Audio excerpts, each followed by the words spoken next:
के रचनाएं लिखी और ऐसा वातावरण वो अपने भजनों से पैदा कर देते थे, वो परिवर्तन समाज के अंदर आ जाता था। बहुत बहुत धन्यवाद।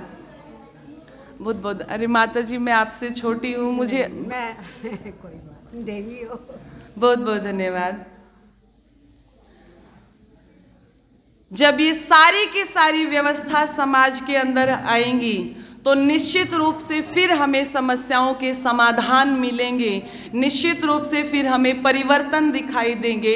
और फिर आज जो माता पिता फिर डरते हैं कि हमारे बच्चे घर से निकल जाए, पता नहीं वापस आएंगे कि नहीं आएंगे, फिर वो डर उनके मन में पैदा नहीं होगा।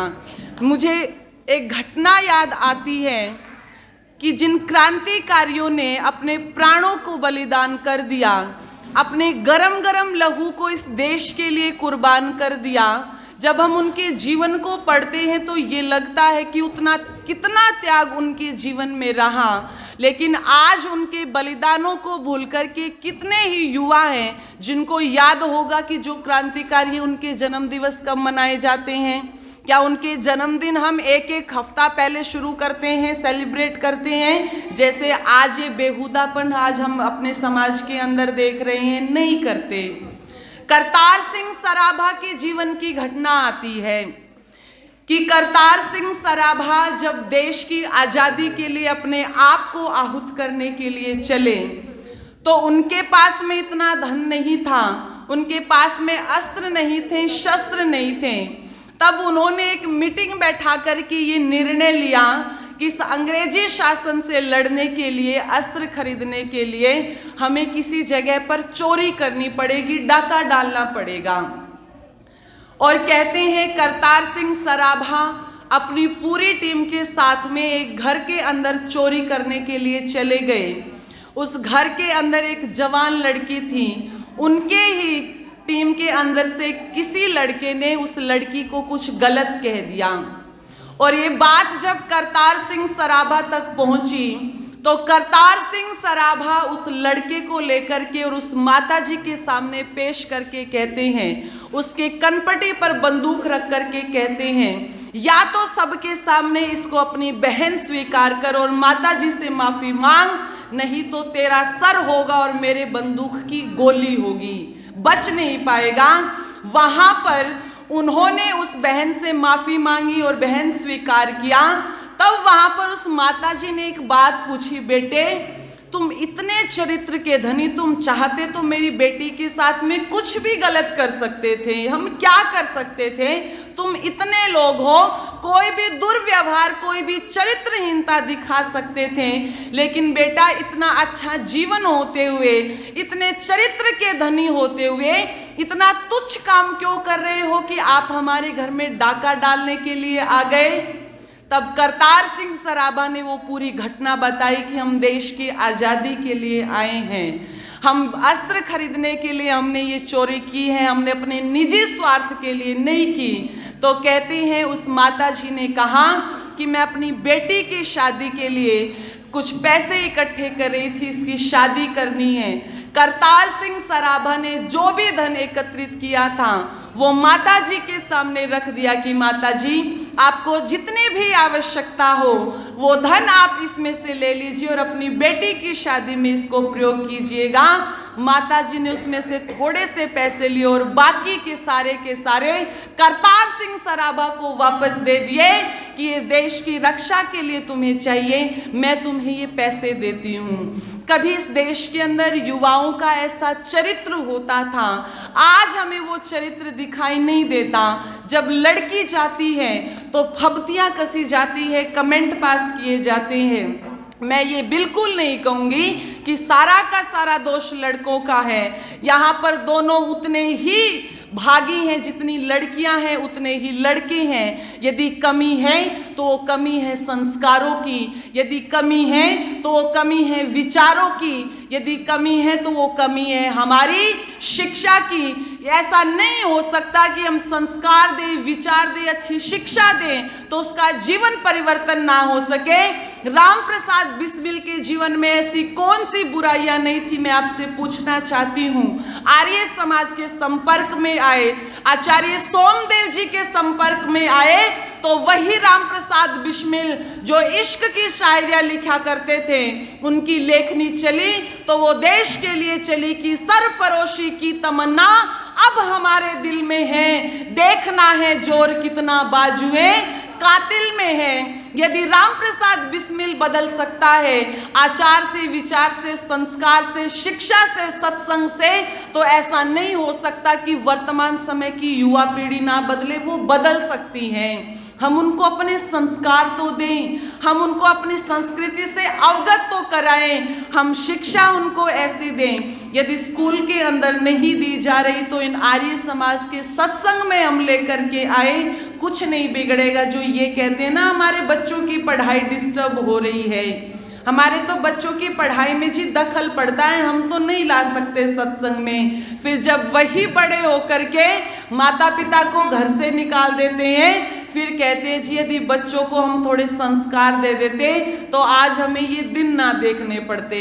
इसलिए नरेश दत्त जी ने पंक्तियां लिखी कि अपने बच्चों को जो सत्संग में लाया होता तो कितना अच्छा होता, न कितना अच्छा होता, फिर माता पिता को रोना ना पड़ता। माँ धर्मवीर जी एक बात कहा करते थे, जो परोपकारिणी सभा के प्रधान रहे, आप अपने बच्चे को डॉक्टर बनाना चाहते हो, वो डॉक्टर बन जाता है। क्यों बन जाता है? आप उसे वैसा एनवायरनमेंट देते हो, अच्छे से अच्छी ट्यूशन दिलाते हो कि वो डॉक्टर बन जाए। डोनेशन दे करके भी आप अच्छे से अच्छा उसे कॉलेज दिला देते हो कि ये डॉक्टर बन जाए। इंजीनियर बनाना चाहते हो तो आप उसे वो वातावरण देते हो, महंगी से महंगी कोचिंग दिलवाते हो, महंगे से महंगे कॉलेज में एडमिशन दिलवाते हो। आईएएस बनाना चाहते हो तो वो बन जाता है।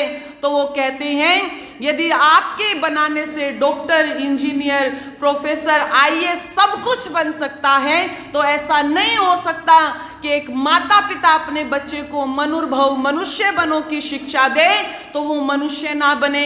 ऐसा नहीं हो सकता यदि एक माता पिता अपने बच्चों को धार्मिक बनाने की शिक्षा और संस्कार दे तो वो बच्चे धार्मिक नहीं बन सकते। ऐसा हो ही नहीं सकता, ऐसा हो ही नहीं सकता। लेकिन हमने बच्चों को आज पैसे कमाने की मशीन बना दिया। तो ध्यान रखना, मशीन तो संवेदनहीन होती है, फिर उसमें चाहे अपने का हाथ जाए और चाहे फिर गैर का हाथ जाए, वो किसी को नहीं छोड़ती, वो किसी को नहीं छोड़ेगी। इसलिए अपने बच्चों को आप पैसे कमाने के लिए प्रेरित कीजिए। जीवन के अंदर पैसों की अत्यंत आवश्यकता है। वेद भी कहता है वयम श्याम पतयो रैणाम, कि हम धन ऐश्वर्यों के स्वामी बने, लेकिन उन्हें हम अपने धरातल से जोड़ते हुए चले, उनके अंदर वो संस्कार भरते हुए चले, विचार भरते हुए चले, जिन संस्कारों विचारों के बलबूते पर इस देश के क्रांतिकारियों ने अपने प्राणों की परवाह नहीं की थी, इस देश और राष्ट्र की परवाह की थी। गली के अंदर कोई बहन जाती थी, लड़की जाती थी, तो उसको बहन, माँ और बेटी की दृष्टि से देखा जाता था। मुझे पंक्तियां याद आ रही हैं कि क्या त्याग रहा होगा, क्या बलिदान रहा होगा उन युवाओं का। वो भी तो युवा थे। 23 साल का भगत सिंह चाहता तो क्या नहीं कर सकता था। क्या माँ विद्यावती के अरमान नहीं थे अपने बेटे भगत के लिए? क्या 12 साल के हकीकत के लिए उनके माता पिता के कोई अरमान नहीं थे, जिस हकीकत ने ये कह दिया था कि खंजर से उड़ा दो चाहे मेरी बोटी बोटी को, लेकिन दूंगा नहीं चोटी को, मैं दूंगा नहीं चोटी को। केवल चोटी और जनेऊ की रक्षा के लिए अपनी गर्दन कटवा दी, लेकिन जनेऊ और चोटी को तिलांजलि नहीं दी। वो चाहता तो क्या नहीं कर सकता था, एक माफी तो मांगनी थी, एक माफी तो मांगनी थी। चाहता तो वीर सावरकर क्या नहीं कर सकता था, जिसने एक जीवन के अंदर दो जीवन की कष्ट झेले, दो जीवन की सजा मिली। उस वीर सावरकर को माफी तो मांगनी थी, बचा लेता अपने जीवन को? नहीं। देश ऊपर था, संस्कार ऊपर थे, विचार ऊपर थे, राष्ट्र ऊपर था। इसलिए मैं निवेदन कर रही हूँ उन शहीदों को, पंक्तियां समर्पित कर रही हूँ, और इस युवा पीढ़ी को एक प्रेरणा के रूप में कि उनके जीवन से हम प्रेरणा ले। लिखा उन शहीदों का फसाना याद है। कौम में जज्बा जगाना याद है। उन शहीदों का फसाना याद है। कौम में जज्बा जगाना याद है। कौम की खातिर मिटे जो नौजवान, कौम की खातिर मिटे जो नौजवान, उस समय का वो फसाना याद है। उन शहीदों का जमाना याद है। कौम में जज्बा जगाना याद है। उन शहीदों का फसाना याद है।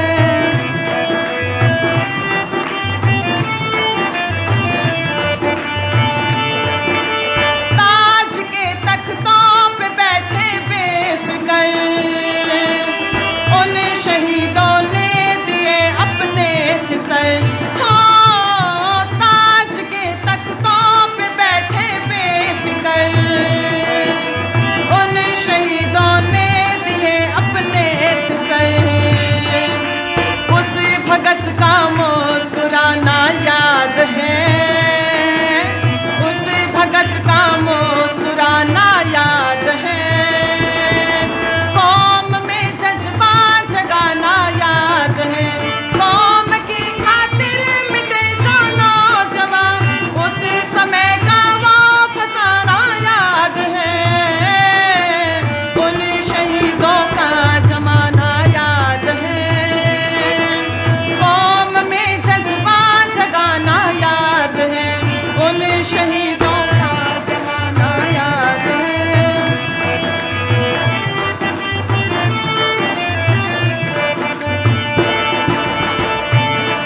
भूले हकीकत की हकीकत को नहीं, धर्म के हित पे लुटा दी थी जगी।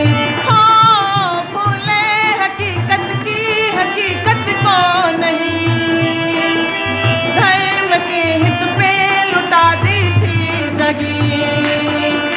चोटी और जनेऊ बचाना याद है। चोटी और जनेऊ बचाना याद है। कौम में जज्बा जगाना याद है। कौम की खातिर मिटे जो नौजवान, उस समय का वो फसाना याद है। उन शहीदों का जमाना याद है।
जाते हैं।